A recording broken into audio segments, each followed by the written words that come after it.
Alrighty, so I don't know what I'm going to entitle this episode. I haven't a clue right now, but I got some stuff on my mind and I gotta get it off my mind. If you're watching this, you see that I'm multitasking. If you're listening to this and you're hearing things in the background, it's okay. I'm just multitasking. I may not even air this, but at the same time, if I don't get it off, it doesn't matter whether I air it or not. I'm going to implode.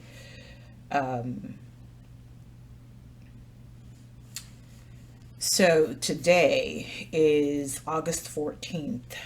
Um,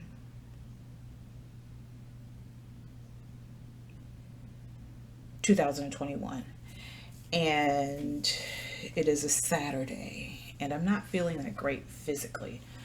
Not 100% sure what's going on with me physically, but my guess is the physical is really more about the mental and the emotional. So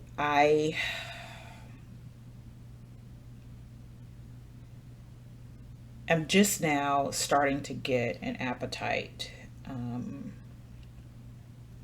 haven't had one really since maybe yesterday morning. I do this thing where even though I'm not hungry, I sometimes force myself to eat just so that I can get the nutrients that I'm supposed to be getting. Um, so that's what I did yesterday for lunch. I ate because I needed to eat, not because I was necessarily hungry.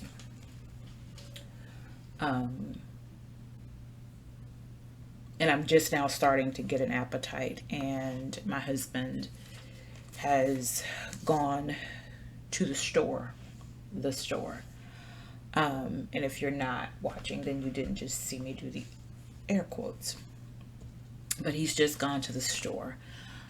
Uh, and I was going to go with him because I need to get some stuff for what I actually have a taste for right now, which is a veggie omelet with some avocado toast and a cup of coffee. Now, I'm not a big egg eater, but I will eat some eggs. I do like omelets. I am not a big coffee drinker, but that's what I have a taste for this morning. So since I finally have an appetite and I'm actually craving a certain thing, I'm trying to make that thing happen. And avocado toast, I mean, who doesn't like avocado toast? It's good. It's good. It's good. Um, but he's going to the store, and I don't have the energy to go to the store with him because his version of going to the store is we drive all over the place and he wanders around to do the things that he wants to do when what he wants to do is spend money that we don't necessarily have. So, um, like right now, I feel like I have to like really throw up. Um, but I don't know if I actually have to throw up. That's the thing. I don't know. I don't know. It's just weird. It's just a weird feeling. It's not easy to describe. But yesterday, I haven't been feeling good for a couple of weeks now. I've been really very tired for a couple of weeks now. And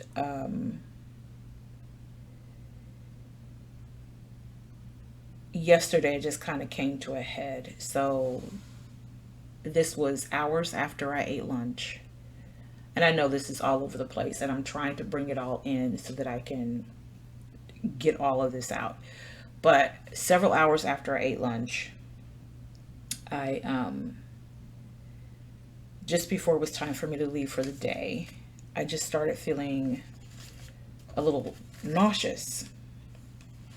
And I could feel a migraine coming on, a headache coming on. And I say migraine because the intensity was there, but the pain level wasn't there. And it just didn't feel good. It didn't feel good at all.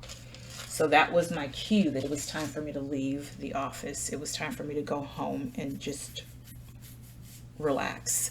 So that's what I tried to do yesterday. When I came home yesterday, I tried to do just that. Just come home and relax. Well, of course, it's not as easy as just come home and relax when you have a husband who is technically disabled. However, is still really very capable of doing certain things and is extremely disobedient. And I don't want to use that word really. Non-compliant, maybe. And I don't want to use the word disobedient because he's an adult. But maybe more non-compliant is what I really want to call it. So, like, seriously, I feel like I've got to. Well, garbage can is there if I need it. So I had to tend to him for a little bit, not a lot, just a little bit, and tend to the dog a little bit. And then I just kind of lay on the sofa, sit on the sofa, lay on the sofa, try to keep myself together with, or keep myself occupied with, kind of playing with the dog to kind of bring my nerves down because I was also feeling kind of anxious like I am now, but I don't feel like dealing with her right now. So I finally get in bed. I did not eat dinner. I did eat popcorn. He wanted a small dinner, so I boiled him a sausage. Why is his phone ringing? He walked out of here without his phone. Which he probably realized when he was more than halfway away.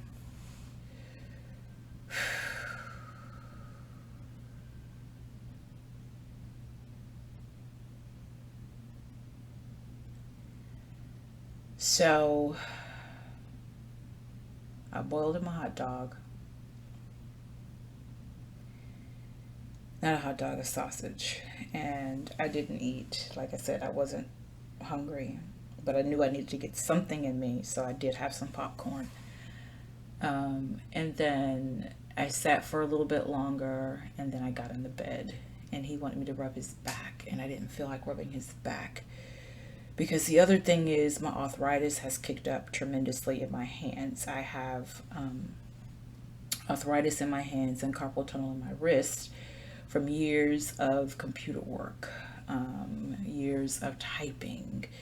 I learned how to type in grammar school, 6th, 7th, 8th grade. So I have been typing in some form or fashion since about 6th or 7th grade. Daily typing daily.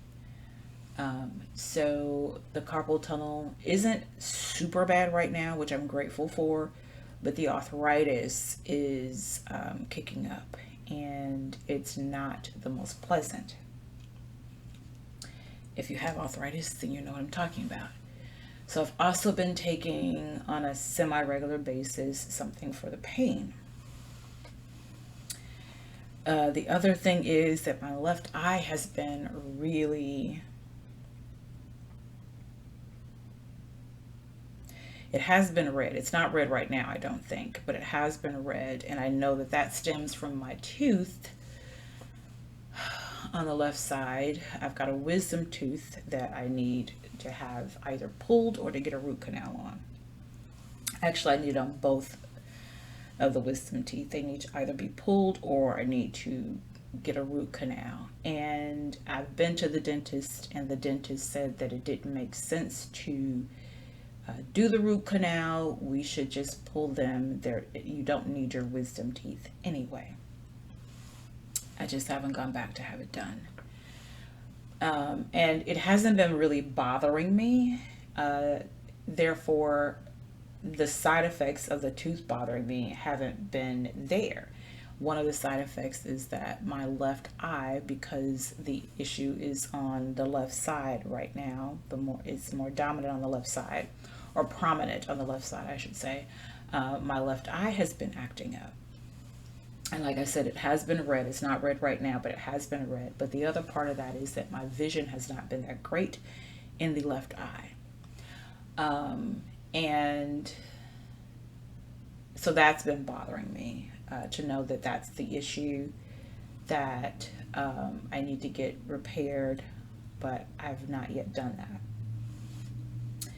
But all of what I'm feeling physically, I know has a lot to do with my emotional health. I am feeling stressed. I'm feeling uncomfortable. I am feeling a little despair. And not so much despair where it's like, oh, I don't want to be here anymore. Nope, that's not the issue. But despair in that I'm not living in my purpose, and I'm making everyone else a priority over myself and my purpose. And that's a problem for me. That is a problem for me. So if you've listened to any of the other episodes, then you know that I am a caregiver for my disabled husband, my terminally ill husband, my terminally ill father, and my dog, who thankfully no longer has a cast. Her leg is completely healed, praise God, but she's still a handful because she's a puppy. So I care for the three of them. Now, my father is in Chicago, and I am in the DFW area of Texas. So to have to care for him, which I've only talked to him once this week because I could not, one, I couldn't take talking to him more than once this week, but two, we just got our phone services back on. So in addition to feeling stressed because of the people that I care for, or I am in charge of their, care, right now as we speak, I am about to lose my cell phone service again. We just got it back on last week Saturday, and this week Saturday it's about to go off again because I haven't met the requirements for keeping it on. Okay, fine. But then we also don't have internet, and we also don't have cable. And if you know anything, well, you don't know too much about me because I haven't gone too much into detail about me personally, and what I do. So outside of being a caregiver, I am also the office manager for an insurance office. And I'll talk a little bit more about that in just a sec. But then I am also a life coach, and I focus on women and healing their pain. And I have this whole introduction for myself, this whole pitch for myself, but that is it in a synopsis as far as what I do as a life coach. I focus on women, I help women and healing their pain. So with that, I need to have cell service and I need to have internet service. But financially speaking, I can't afford to have any of it because I work for an office that is not producing and my hours have been cut. And initially it was a voluntary thing, but it has turned into a mandatory thing because of the fact that the office is not producing. So when I started, I left a company. Okay, so let me say this. I don't have medical insurance. So I left a company that had medical insurance, but the pay was horrible and I had reached the peak of my position. I reached the peak. There was nothing else that I could do within my role, and there was nowhere for me to go because the role that I wanted to go into was given to someone else because she was close to the COO. She was his personal assistant, so he then made her the administrator for the admin staff and the company as a whole, which was fine. Hey, do what you do. It's your company, not mine. Although I did have more experience in that role, in that capacity than her. I did have more years of experience overall than she does. But because she was or is close with the COO, who ended up being the CEO of the company after the original CEO passed away, she got the role because he trusted her to take over the responsibility that he did not want. So I left that company to work for a company that at the time when I interviewed and accepted the role, it was supposed to be a full-time role, making considerably more than what I made at almost $10,000 more than what I made at the previous company. But there were no medical benefits, but I was making enough money to get my own medical insurance.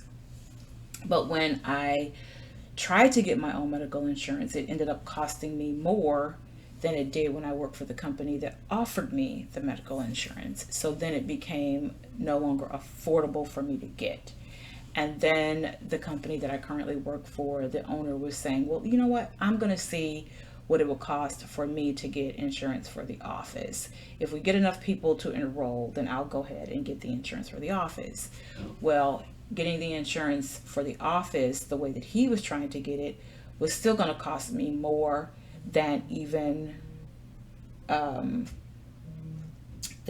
what I was going to pay to get the insurance on my own. But because I waited so long for him to come back with numbers for me, I missed the window of opportunity to get my own insurance, even if it wasn't as affordable as the previous employer. So all of that means that I don't have medical insurance, which means that I cannot go to a doctor without creating a medical bill that will not be paid for because the funds are not there to pay for it. So it's creating yet more debt. And now, when my father was given his final diagnosis, I took a week off work to go be with him. And I mentioned that in a previous episode. I took a week off work to go be with him. I came back and I stayed part-time. I came back to work and explained to my employer that I need to go part-time so that I can be available for my dad when he needs me, and be available for my husband when he needs me. And he was like, okay, that's fine. I 100% understand. Let's go ahead and do that. We'll do it for the month of, was it the month of May? No, I think it was, yeah, we agreed that it would be for the remainder of May. And I think all of June, but we would revisit it at the end of May to see if it was still necessary for me to be part-time. So I think that's how that went. Whatever the case, so we did revisit, and I said to him, look, I'm not going to put my job on hold for my dad and my husband, because these doctors, no matter what I am asking, they're doing it however they want to do it. And my dad, no matter, what he needs, he wants to do it the way he wants to do it. And therefore, there's no point to me putting me on hold, my job on hold, so I can come back to work full time as of this date. So I gave him the date. And he said, oh, okay, let me think about that. And I'll get back to you. And then he didn't. And we were supposed to have a conversation yesterday, and that conversation hasn't happened. So that means that we've gone all of June, all of July, and now we are in the middle of August, and I've been working part-time all this time, which means my salary has been cut, which means that I am no longer making the money that I am used to making or have become accustomed to making, so that I can pay the bills in the household. And that's a problem, because then that means that things are not getting paid, such as the cable, such as the internet, such as the cell phone bills. And then it does not help that I have a husband who has, in addition to his ailments, he has two addictions. He is a shopaholic. He buys stuff just for the sake of buying it. But then he also is a marijuana smoker.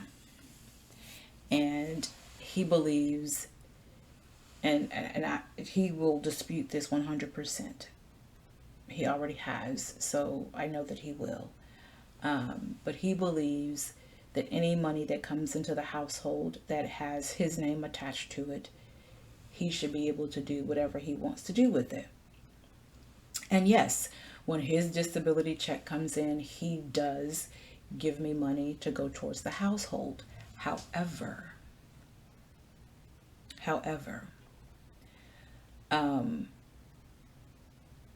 it ends up going right back to him in some way, shape, or form, because he will give me the money, I will use it for the bills, and then at some point between him getting the money and giving it to me and him getting his next check, he has basically come to me for the money.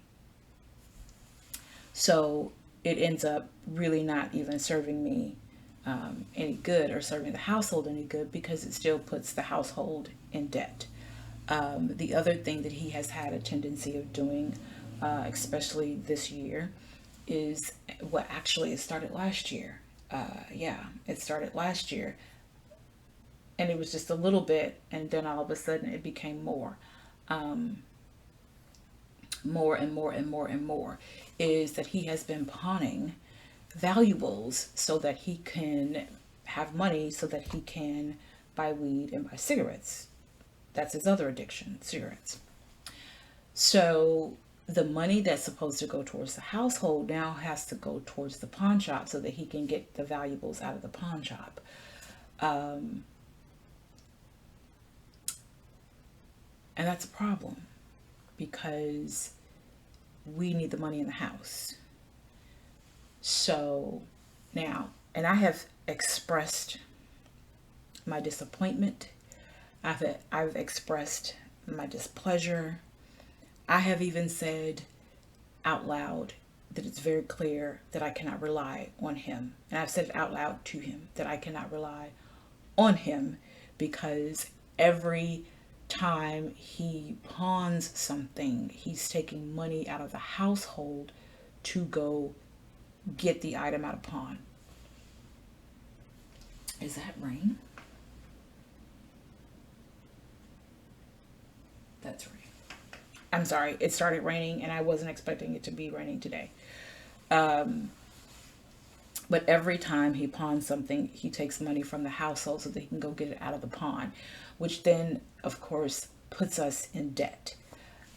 We've got family that doesn't want to send us any money anymore to help us out financially, because a good portion of the family is very clear on what he's using the money for. No matter what he tells them, they're very clear on what he's using the money for. So there's that. And then he's been to the hospital, at least. He's been admitted to the hospital twice in the last month, 4 weeks. He's been to the hospital 4 times in the last 4 weeks. Probably actually 5 if you include last night. Yeah. He got up at some point this morning to go to the ER. And because I wasn't feeling well, I wasn't going to go with him, and he knew that. And he understands why I don't want to keep going to the ER with him. The last time he actually went to the ER, which was just earlier this week, it was Monday or Tuesday. He was rushed to the ER via ambulance because I refused to take him to the ER because, as I have said to him before, it's a vicious cycle. He doesn't feel well. He goes to the ER. They get him to feeling better.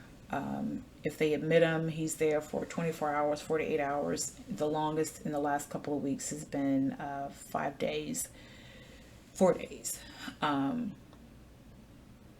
No, 5 days. It was 5 days.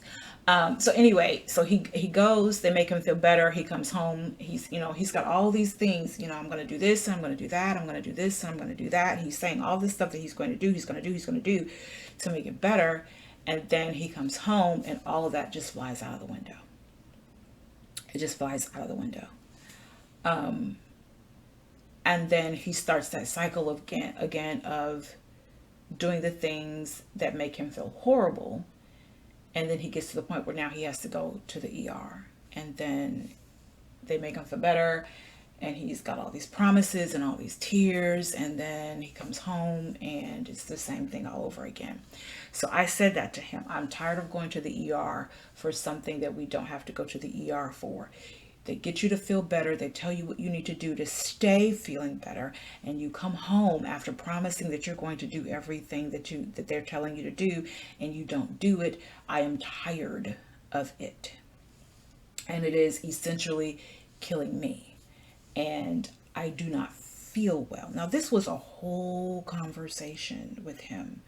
A whole conversation, which started out as an argument, but became a conversation. And it didn't even matter. Didn't even matter. Didn't even matter. And this was before he was rushed to the ER via ambulance. This was the conversation before that happened. That conversation happened on a Saturday, maybe Sunday. He was rushed to the ER on Monday or Tuesday.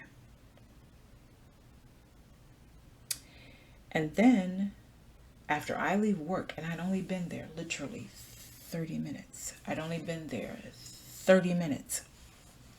I leave work and I go see him at the hospital, and they're going to admit him because they think this time he's had another stroke. So, okay, fine. And that's the only reason why I left work, because the paramedics were saying they thought it was a stroke. And they get him to the hospital, and the doctors are saying the same thing. They want to make sure that it wasn't another stroke, because all of the signs say stroke. So they want to make sure it's not a stroke. So that's the only reason why I left work. So I get there, and they're doing all the things that they need to do. They're running all the tests that they need to run. The only test they had not done yet was an MRI. And so I'm there, and he's starting to feel better. The one thing he would not let them do was put the IV bag on him, the fluids. He didn't want that. So they didn't do that. However, he's still starting to feel better.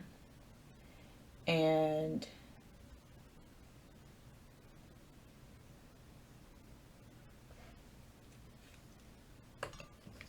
they said, we're going to keep him.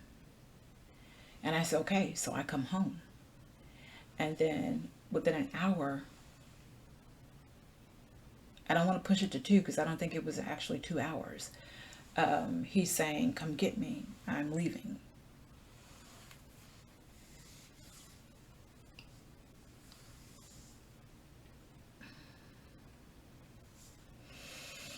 So I go get him.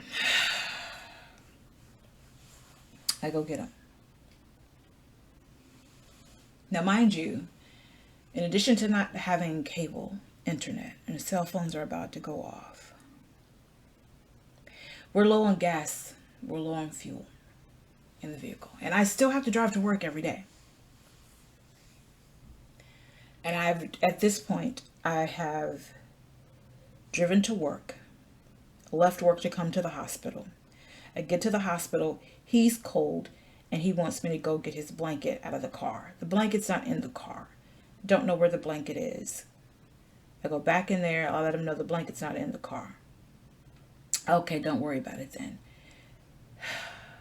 Okay, fine. Then 30 minutes later, please go get me a blanket from home. So now I've left work, I've gotten to the hospital. He wants me to go get a blanket from home. So I go home, get the blanket, bring the blanket back to the hospital. Low on fuel, but still got to get to work for the rest of the week. And I don't want to talk to anybody right now. And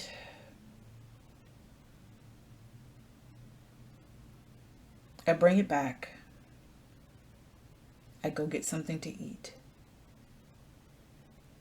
Now it's hot, triple digit hot. The cafeteria is in the other building. So that means I have to walk outside. I go outside. I'm hot. I'm not feeling good. Like I said, I haven't been feeling well for 2 weeks. I'm hot. I'm not feeling good. It's probably been longer than 2 weeks, quite honestly. I go get something to eat. I come back to his room. I sit down and I eat.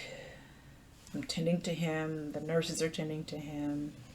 He's being a difficult patient as usual. Not as difficult, but still difficult. Do all the stuff that needs to be done. Oh, and by the way, I go to get myself something to eat, and while I'm going into the cafeteria, the hospital that he was just in the week before calls and says, hey, we've got a comforter here. And we know that he had a comforter. Okay, great. Now I got to go pick up this comforter. So I get something to eat. I go back to his room. I eat. He tastes it. He likes it. Now he needs something to eat, but he can't eat because they need to do a swallow test to make sure that he can swallow his food fine. Because if you've had a stroke, it could have messed with your ability, the muscles in your neck and your ability to actually swallow food. So I don't get him anything to eat. And then he decides he wants me to go get him something to eat. So I go get him something to eat. And I bring it back and he eats it no problem. Still hasn't had the swallow test done, but he eats it no problem. The nurse comes in while he's eating. And this wasn't even supposed to be all about him. It was supposed to be about me and how I feel. But this plays into how I feel right now.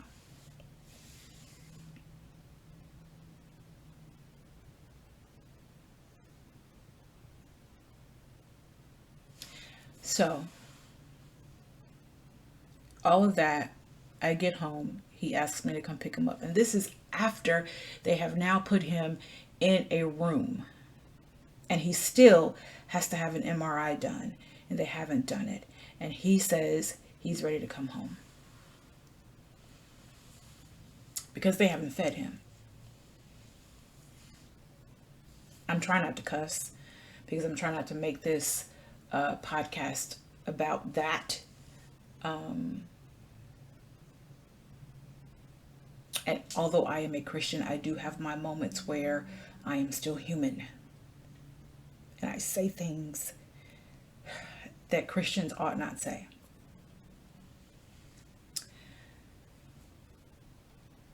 He's ready to come home because they haven't fed him.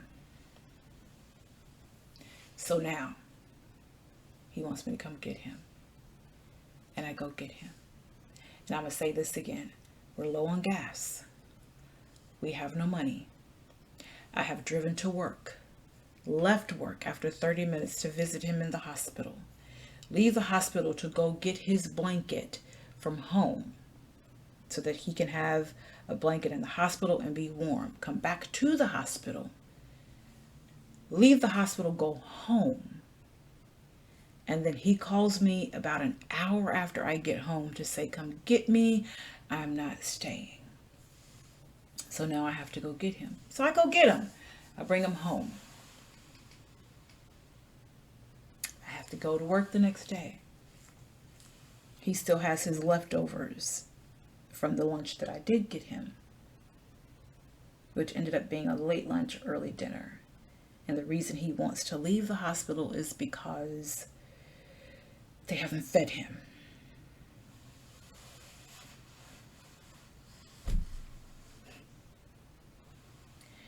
So I go to work. I go to work. I go to work. I go to work. And I'm dreading going to work every single day. Because what I am doing is not what I'm supposed to be doing. With every bone in my body, I know. With every fiber in my body, I know. With every ounce of my soul and my heart, I know I am not supposed to be doing this, which is why I've not invested any more money in doing this. I am not supposed to be selling insurance. I am not supposed to be doing any of the things that I'm doing for this job because it's not a part of my purpose. However, it is a part of my purpose because it is once again showing me that my purpose is more important than everything else that's going on.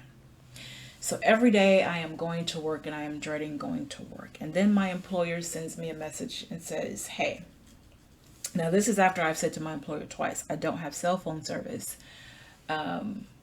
because I haven't paid the bill. And then the phone comes back on and I say, hey, I finally got cell phone service. Now, I'm not saying it's his responsibility to offer me money to pay my cell phone bill. I'm not saying that at all. But if we've had the conversation about me coming back to work full time, because I can't, there's no point to me living my life part time for them being my husband and my father. And now I've made it clear that I haven't paid my cell phone bill. Why are we not having the conversation about me coming back to work full time? So he sends me a message later in the week that says, hey, I've been having some thoughts about the office and how things are going, and it's not meeting my expectations. And, you know, I want to talk to you about these thoughts. And I say, great, I'm excited to hear what you are thinking about. I don't add because I have thoughts of my own. It's his business. He can do whatever he wants to do with his business. But the things that he's doing for his business are not working. And that's been proven time and time and time and time and time again.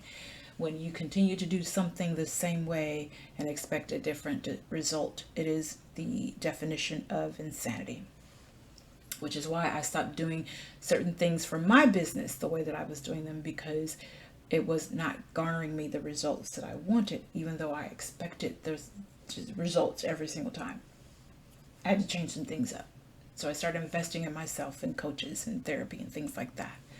Therapy conversation is something totally different. That's a total different podcast. Yeah, that didn't work.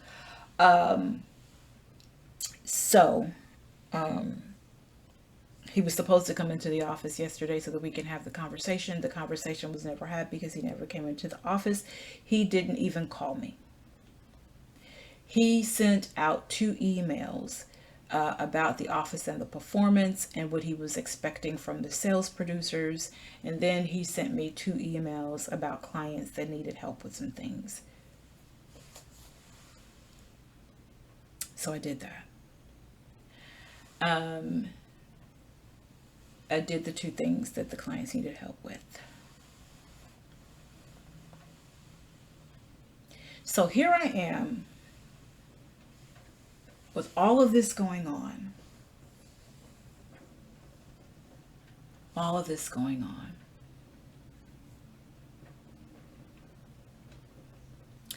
And I am thinking about quitting my job and leaving my husband.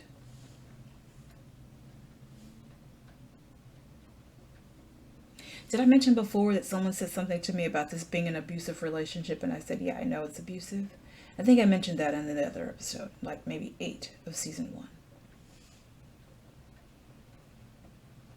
Because this is an abusive relationship. Not physically so, but emotionally and financially. This is an abusive relationship. And I'm ready to walk away. Like leave, like go, Like, why am I here? It's going to be the same. Nothing is going to change if I don't change it. But the compassion in me, the Christ in me, is saying stay because he is disabled. Stay because he is sick. Stay because if you don't, there's a possibility that he won't get the help that he needs to get. But the human in me is saying, chick.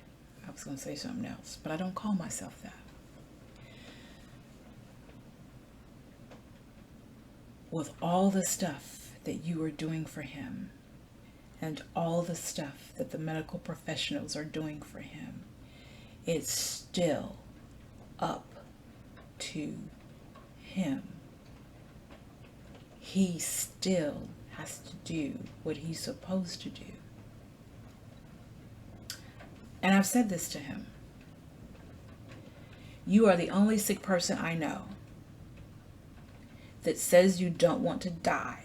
Although you know you're dying, you say you don't want to die. And when the medical professionals tell you what you have to do to live, you refuse to do those things. You give the tears, you give the excuses, He even runs away from death in his sleep. He has nightmares about dying. And he runs away from death in his sleep.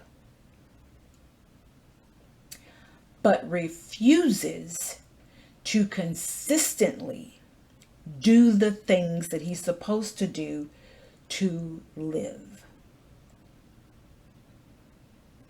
And it is killing me. So, this is why I am having a caretaker's crash. Because I truly want to quit my job. Never mind rent has to be paid. Never mind cell phones have to come back on. Never mind the internet and cable needs to be had in order to run my business. Never mind that I still have a car note, car insurance, life insurance that has to be paid. Never mind the bills. I'm ready to quit my job and leave my husband. That's what I'm ready to do. So, that's where I am. I will see you all next episode. Thank you for watching however you're choosing to watch, or thank you for listening however you're choosing to listen. Peace and blessings. Remember to walk in your purpose and know that I appreciate you.